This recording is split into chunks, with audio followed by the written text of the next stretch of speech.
Hi, I'm Bob Tabor, and in this series of videos, over 75 videos, I'm going to demonstrate how to build apps that can be sold or downloaded for free on the Windows Store for Windows Desktop or phone or wherever Universal Windows Platform apps can be used, which will soon include devices like the Xbox One, the Microsoft Hub, and even the HoloLens. Now that term, Universal Windows Platform I just used, it describes tools and APIs that you can utilize to build apps that run universally across all new Windows devices. And the beauty is that you can write one application and it'll look great on many different screen resolutions and device form factors, and really that's one of the most important things that I'm going to discuss and demonstrate in this series of lessons.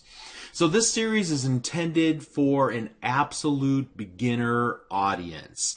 Having said that, you should already have some familiarity with C# and Visual Studio, and I'm going to assume that you're watching this after making sure that you've either watched or at least you understand all the concepts that I discuss in the C# Fundamentals for Absolute Beginner series on Microsoft Virtual Academy and Channel 9. You can find it at this URL on screen. Now, if you're already an experienced developer, then fair warning, quite honestly here, this course is going to move very slow for you. And we did that on purpose. And honestly, there's probably some better resources out there where you can spend your time. I'd recommend that you watch Andy Wigley and Shen Chuan in a series that they created called A Developer's Guide to Windows 10.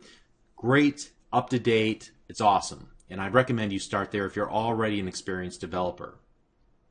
Now, this is the fourth version of this particular video series that I've created, and I started way back on the Windows Phone 7 in about 2009, 2010.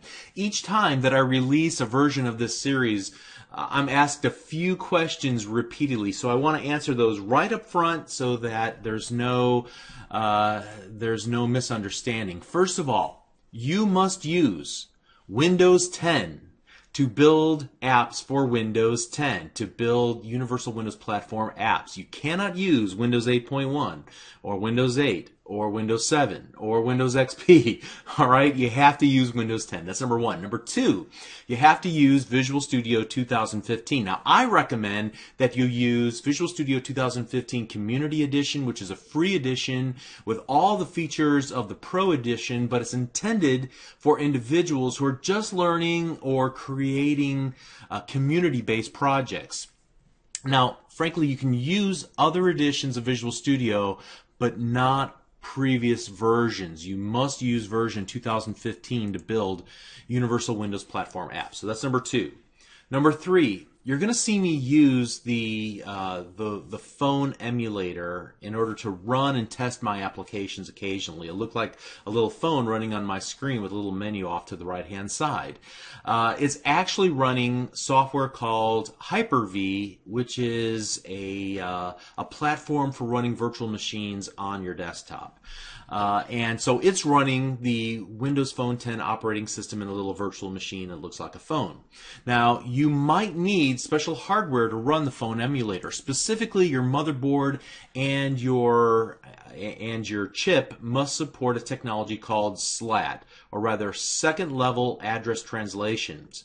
Now, most modern motherboards will support this. However, not all motherboards and chips support this.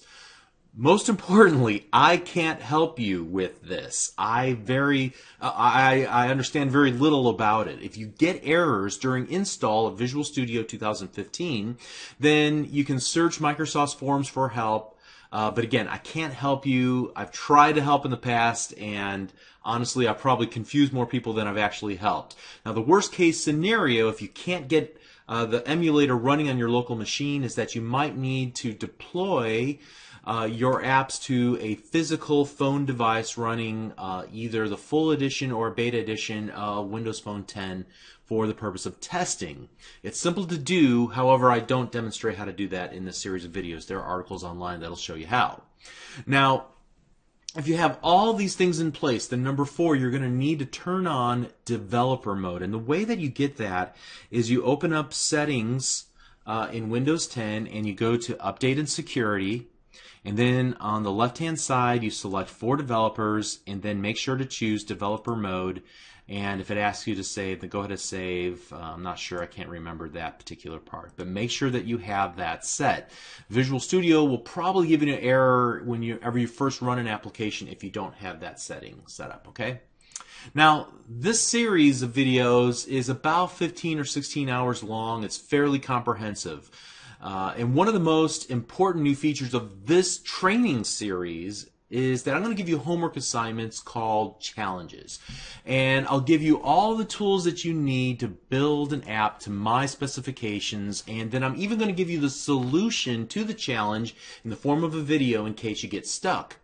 And that's a great way for you, and you should definitely do these challenges in order to get your hands dirty in the code, as I like to say. We're also going to build a little cheat sheet for review purposes, and then you can reference it after you finish this series of videos. Feel free to add to the cheat sheet anything that you think might be useful as you go forward and start building your own applications.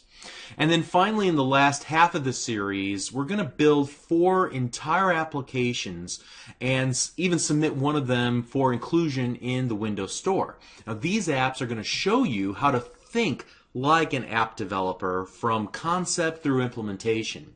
And we'll use a variety of different techniques and APIs and tools and approaches to learn how to interact with sensors on a given device, how to access media libraries, how to access online services that provide weather updates, and even allow us to tap into fun services like Marvel Comics Web API that allow us to retrieve back all their characters and look through them and look through the artwork. Now, many of the videos in the series will have a zip file associated with them that contains the code that I wrote while recording the video. Or in the case of challenges, like I just described a moment ago, it'll contain the images that you need, any instructions, or any other files that'll be required in order to actually perform that challenge. Now, the file will be on the page where you're currently watching the video, or where you originally downloaded the video from. So please, before you ask in the comments, I can't find the download link. Where's the download link? The download link! Please hit Control F on your keyboard in your web browser and search for the term download. If there's no link to download a file, then that particular video does not have files to download. Please search for the term download first. Now, while this is a very inclusive set of videos, I mean, 15 to 16 hours is a lot of content to go through. This is still really just an introduction. I can't possibly show you everything that the Universal Windows Platform contains. You should treat this as a general introduction only, but you should always refer back to Microsoft's own documentation at the Windows Dev Center for a comprehensive explanation of how to get the most out of the Universal Windows Platform. And you can access that at dev.windows.com. Now, remember that you can't just watch a screencast tutorial training series the way that you would watch a movie or a sitcom on TV. You're going to need to become an active learner. Don't be afraid to rewind or even rewatch an entire video or a portion of the video if at first something doesn't really make a lot of sense to you, okay? Or look at the documentation on the Windows Dev Center at the link I just shared with you for more details surrounding the given topic that we're discussing at that moment in the videos. You learn best whenever you use different modalities to learn the same idea, the same content, and ultimately the videos that I'm presenting are just one tool to help you realize your aspirations of building apps for sale in the Windows Store. Now, on a personal note, if you like what I do here, please visit me at http://www.learnvisualstudio.net, where I help beginners get their first software development job building Windows and web apps at the world's best companies. There are tons of challenge exercises there and deeper insights into writing software using Visual Studio and C# and ASP.NET and more. All right. Now, finally, I'd like to take a moment and thank the hundreds of thousands of people who have watched the previous versions of this series. And for those who took the time to actually tell Microsoft that you wanted more of this type of training, your feedback made this happen. So thank you very much. Also, I want to thank Andy Wigley, who patiently answered all of the questions that I had and gave me a ton of advice while I was building this series. I'm very thankful for his guidance as I worked on these lessons. And ultimately, this series was championed primarily by Clint Rutkus, who has been involved in almost all of the video projects that I've worked on for Microsoft. Without Clint, none of this would be possible. So please reach out to him on Twitter and let him know how much you appreciate his good work.